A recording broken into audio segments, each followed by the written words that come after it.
Hey, what's going on? This is Sunshine. And E. All right.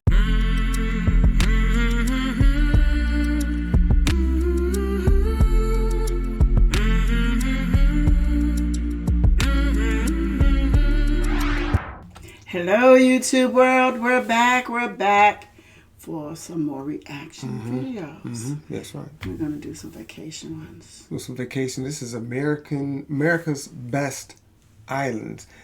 Everybody thinks of Hawaii, so Hawaii would probably be on this since this is American island. But there's probably some other ones around where you may live you don't know about. Hopefully, they'll spell some of those out. Maybe. So we can take advantage of it because everybody loves beaches. Everybody, but most people love beaches, and islands gives it a different little effect because some islands don't set out that far, so you could able to get there without having any transportation. You can walk aboard, walk some, or have some rocks or something you can get to it. So we'll see. But before we get into this, do me a favor, please like, subscribe, hit the notification bell, also share, comment below. So let's go. An island getaway, but don't want to leave the US of A? We've got just the thing for you. Welcome to MojoTravels, and today we're sharing our picks for America's coolest islands. Are you a fan of our videos? Be sure to subscribe to MojoTravels and ring the bell to be notified about our latest videos. For this list, we'll be exploring fun and fascinating islands in the US, including some well-known places but excluding truly large destinations like Hawaii. Thanks to CNN Travel for the selections.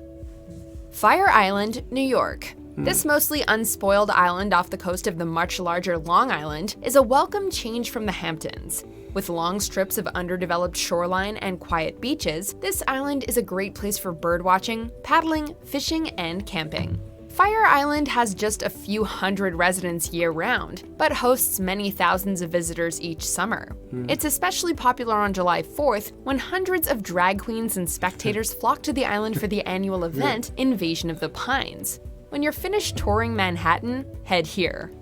Martha's Vineyard, Massachusetts. Now here's an island with a big reputation. Though it may be very busy in the summer, Martha's Vineyard still feels far removed from the urban rush, and is a great escape from the city's traffic gridlock.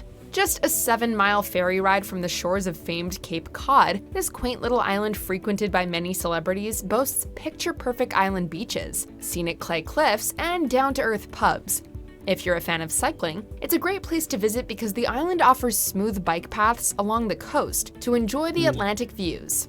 And Nantucket, another island charmer, is only about an hour away via the ferry. Mount Desert Island, Maine. Who wouldn't like to gaze upon a starry sky while on a quiet retreat? Here on Mount Desert Island, you can do just that, and so much more. Each September, the island hosts the Acadian Night Sky Festival, which is all about stargazing. Though the night sky is spectacular, the daytime on the island has a lot to offer. Home of the oldest national park east of the Mississippi, Mount Desert is Maine's largest island, and home to the astonishingly beautiful Acadia National Park. Hike up all 1,500 feet of Cadillac Mountain, the highest peak along the North Atlantic coast, to catch the sunrise, then head to a clam shack or the beach. No matter where you are on the island, you can gaze upon the typically stunning Maine scenery. Amelia Island, Florida. What was once a place of great conflict, Amelia Island is now a calm and tranquil destination. Located near Jacksonville, Florida, this island used to be highly sought-after fortified territory. Over the last few hundred years, this island has been occupied by the Spanish, French, British, Mexicans, and even pirates. Though many of the historic buildings still exist, like the Civil War-era garrison and Victorian mansions, it's now a peaceful place full of inns, seafood restaurants, and independent art galleries.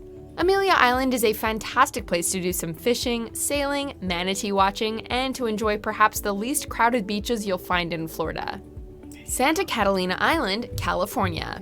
This 76-mile island off the coast of LA started to become a hip destination when William Wrigley Jr., yes, the chewing gum king, bought it in 1919. Under his direction, the town of Avalon transformed into a resort town frequented by multiple eras of Hollywood stars. Catalina is still a Californian hotspot, but now it's for everyone to enjoy. Ferry over to the island and enjoy quirky restaurants, ice cream parlors, golf courses, and all manner of getaway charm. But the island isn't all typically touristy. Travelers can also explore the rest of the island, which features over 40,000 acres of underdeveloped land, not to mention wild bison herds.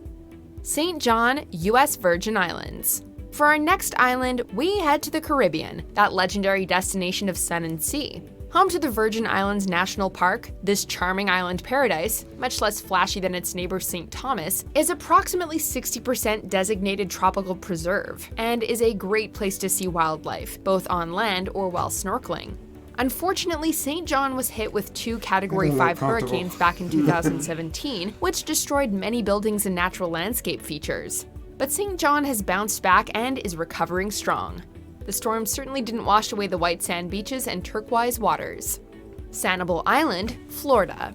Are you a shellhead? Well, this is the island for you. Wow. Located off the coast of Fort Myers, Florida, Sanibel Island stretches out east to west in a boomerang shape, which allows its beaches to hoover up shells galore. Its long coastline is covered with all manner of intact shells, including whelks and murexes. There's even a name, the Sanibel Stoop, used for the bent-at-the-waist posture you'll sport when you're picking up seashells by the seashore. Now say that 10 times fast. After the beach, mosey to the Bailey Matthews National Shell Museum, or peruse one of the local craft shops, or just lounge by the ocean and sip a margarita. Your call. Before we get to our last pick, here are some honorable mentions.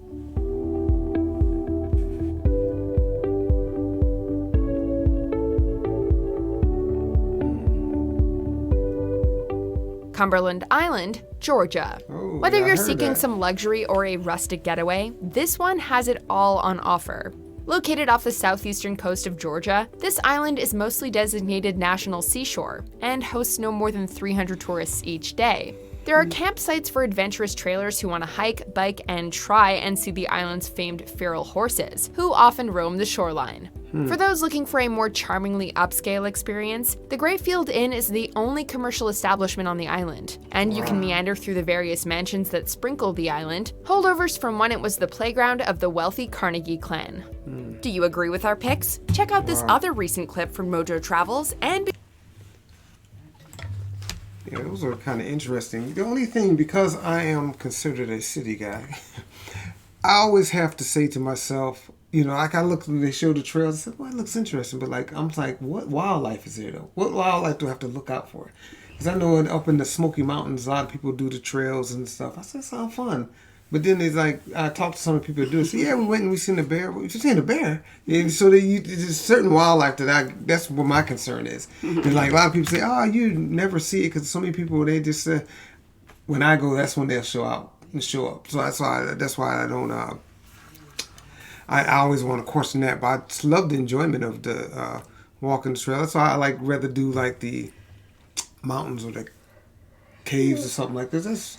You don't have as much wildlife happening in that, but Do you have any in the caves? Well, in the caves, sometimes you have bats. I think sometimes bats or some other little critters, but you don't. Yes, I guess so. Yeah, but yeah, that's it. But I would love to do a lot of those things because avid traveler, love to travel, so that would definitely any of those things could be on my bucket list. They got this salt cave I've been wanting to go to. That you go and you just sit in this. It's like a salt cave, and it pulls out all the impurities, and you just sit there. It's a cave. There's salt water type stuff there or something. It's just a salt cave. Oh, I guess. Oh, okay. Because I remember there was one that they said I don't know if it's a particular body of water where they said you cannot sink in. It's because of the density of whatever. I don't know if it's salt or whatever it is. They said you can't sink in it. I don't know if anybody knows. What do you mean sink? You can't. You would never be able to go down under. It's for the way it's whatever's in there. That's what I heard. I don't know how true. I had to look that up, but I heard somebody talking about that. Look that up. But so when you said that, that's what kind of triggered that in my mind. So I wonder if that has anything to do with that. But there's a lot of. I remember we were going cross country. We actually did the salt desert. I don't know what they called it, but I was out in Salt Lake City. I think was that Salt Lake City was going through, and you could just pull off at the end of just on the side of the highway because it's nothing there. It's just vast of nothingness. You get out and you're picking this salty, So maybe that's where the Salt Lake City came from. But that's travel. Love it, and like I say, anybody that trust me, you can never live long enough to do everything in just one country. let alone several. So if you want to travel, you want to experience different things, man, get out and do it because there's plenty for you to do. So just stay in the tourist area. Stay where the tourists stay. That's the main number one rule. Stay where the tourists stay. You should be safe and protected. So y'all let us know what you think. But before we go, do me a favor, please like, subscribe, hit the notification bell. Also share, comment below, and I do believe that's it. That is it. Thanks for listening To Sunshine and E.